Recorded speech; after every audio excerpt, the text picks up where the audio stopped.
அப்படிங்கிறது நம்முடைய வாழ்க்கையோடு பிணைந்து கிடக்கிற ஒரு உண்மை. என்ன சொன்ன?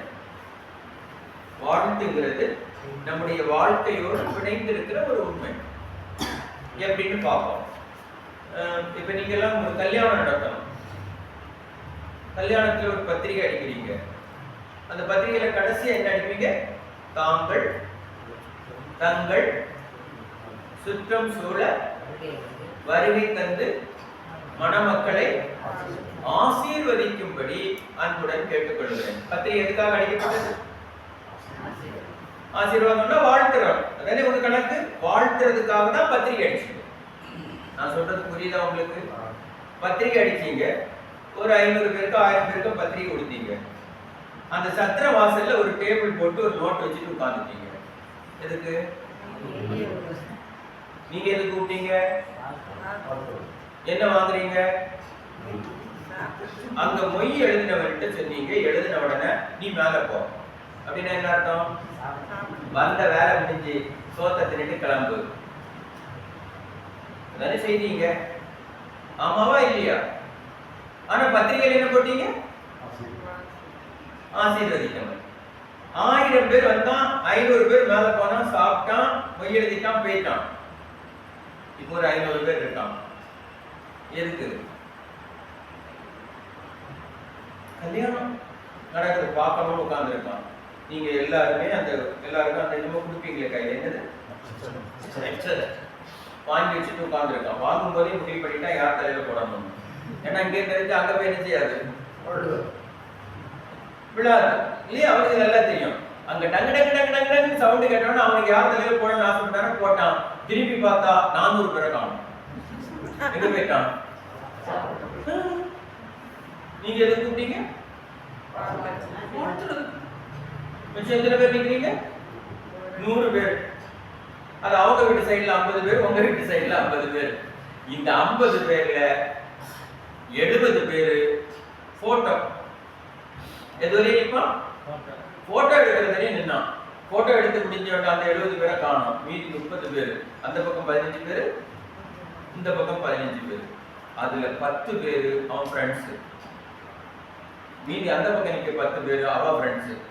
இதுங்க கொஞ்ச நேரம் கூத்தடிச்சுட்டு அதுங்களையும் காணும். இப்ப கடைசி யார் நிற்கிறா? அவன் சைட்ல 2 அப்பா அம்மா, இந்த சைட்ல அப்பா அம்மா, அவன் தம்பியோ தங்கச்சியோ யாரோ கூட பிறந்தது. இனி தம்பி தங்கச்சி எல்லாம் எப்படி வாழ்றாங்க?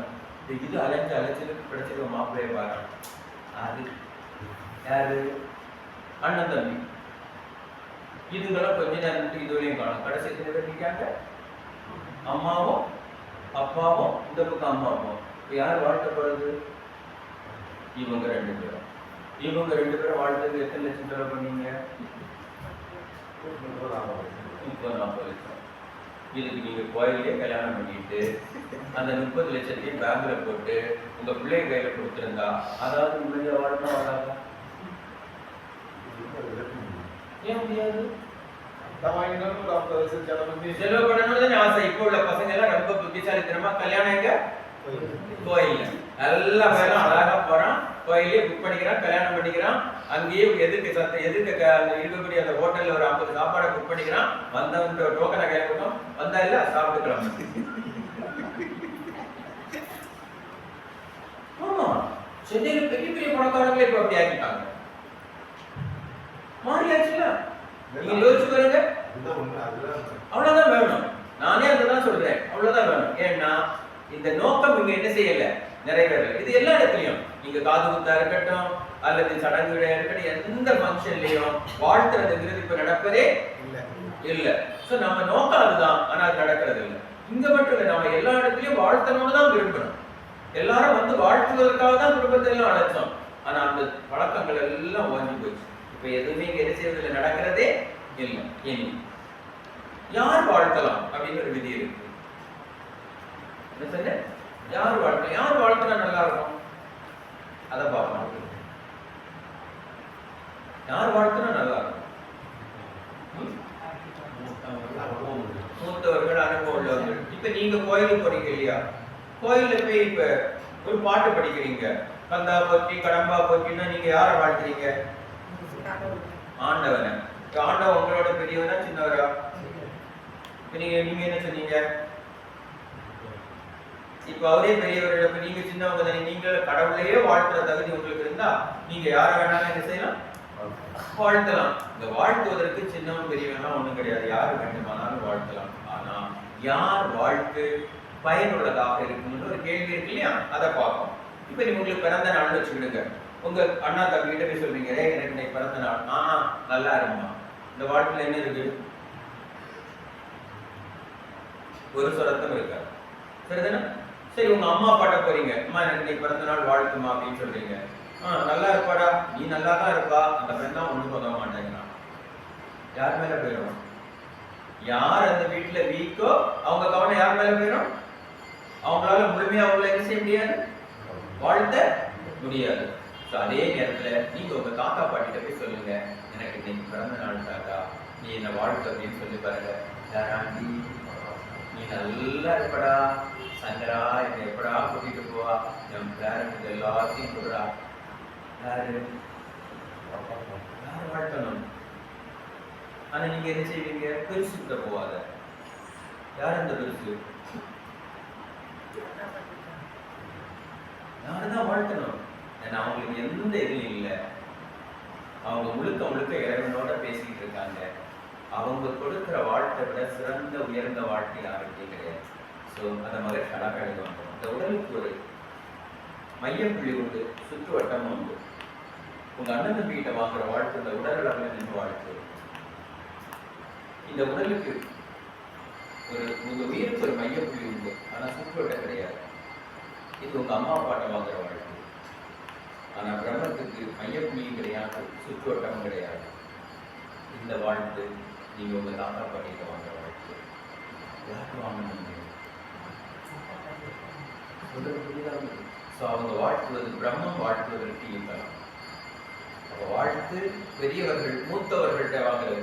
நீங்க நாட்டு பேசி நல்லா செய்வான், அவனுக்கு பிறந்த நாள்னா அவங்க குடும்பத்துல யார் மூத்தவங்களோ அவங்க காலில் சாஸ்தாகமா விடுவோம். முதல்ல அந்த மூத்தவர்கள் காலில் விழுந்துட்டு ஒவ்வொருத்தர் காலையும் விடுவோம். நமக்கிட்ட காலில் விழுற பழக்கம் கிடையாது, ஒழுங்கா வாரிடுவோம். நம்மகிட்ட அந்த பழக்கம் இல்லை. ஆனா குறைந்தபட்சம் நம்ம அந்த வாழ்க்காக என்ன செய்யணும், வாங்கணும் இல்லையா? சரி, இதுதான் நீங்க இங்க வரீங்கன்னா அந்த வந்தோடனே என்ன சொல்லுவீங்க? யாராவது பார்த்தோன்னு வாழ்வாழமுடன் அப்படின்னா என்ன? நல்லா இருங்க என்ன சொல்றீங்க? அடுத்து என்ன சொல்லுவீங்க? வாழ்க வையகம். இந்த வையகமும் நல்லா இருக்கட்டும் அதான் சொல்றீங்க. ஆமாப்பா, நீங்க தவறு செய்ய போது முதல்ல உங்களுக்கு இறைவனாக்கம். இறைவனக்கம்னா என்ன? இறைவனை வாழ்த்தி பாடுவது அதானே. குருவனக்கம்னா குருவை வாழ்த்தி பாடுவது அதானே. அதுக்கப்புறம் என்ன செய்வீங்க? நாம் அமர்ந்துள்ள இடத்தை சுற்றிலும் நல்ல தெய்வீக ஆற்றலே நிரம்பின. அதனால நல்ல தெய்வீக ஆற்றல். ஏன் நல்ல தெய்வீக ஆற்றல் சார் போட்டாரு? அப்ப இங்க மோசமான தெய்வீக ஆற்றல் இருக்கா?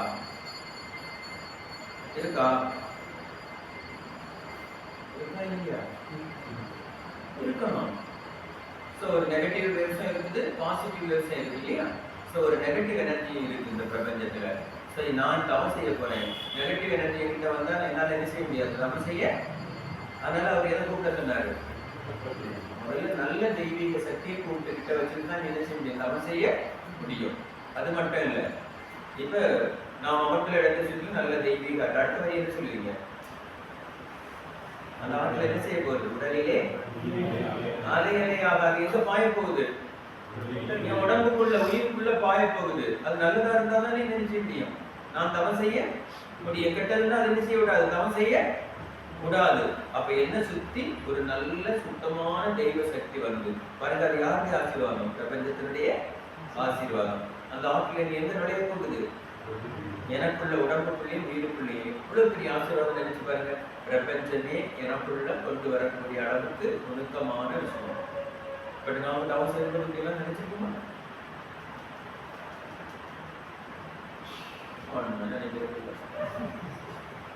எல்லாம் சொல்லி முடிச்சுட்டு கடைசியா ஆகுறேன்னு சொன்ன பிறகுதான் புரோமதிக்கு வரும். அதுவரையும் உள்ளதெல்லாம் ஒன்று ஞாபகம். முதல்ல இந்த ப்ரிப்பரேஷன் சரியா இல்லைன்னா உங்களுக்கு ஆகினியும் வராது, மிரியமும் வராது. நான் எங்ககிட்ட நீங்க தனிப்பட்ட முறையில் தவத்துக்கு வந்தா இந்த உடம்பிலே உயிரிலே அரையறையாக வாய்ப்பு மட்டும் 1.25 மணி நேரம் ஆகும்.